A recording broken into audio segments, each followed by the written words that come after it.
Jeffreys Bay is 'n vissersdorp wat ook bekend is vir branderplankryery. Die Oos-Kaapse dorp gaan egter binnekort ook spog met die vasteland se enigste plastiekpad.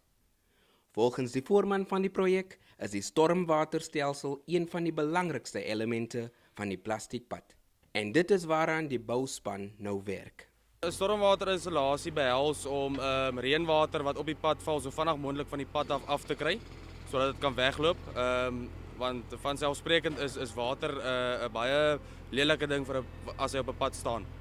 Die plastiekpad gaan plastiekherwinning bevorder en prikkel ook reeds die belangstelling van Jeffreys Bay se inwoners. Ek voel baie bly en ek is baie trots op Jeffreys Bay want ek sien dat hulle doen iets goed vir ons. I'm happy about the plastic road. It's gonna make the road very nice, and here there are many potholes in our area.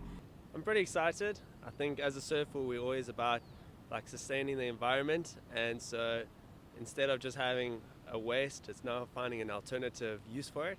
They work pretty well in Austria right now, so I think Jeffreys Bay could definitely benefit from it, and it's more sustainable. Hierman is in sy skik om deel te wees van die geskiedkundige projek. Dis die eerste in Afrika.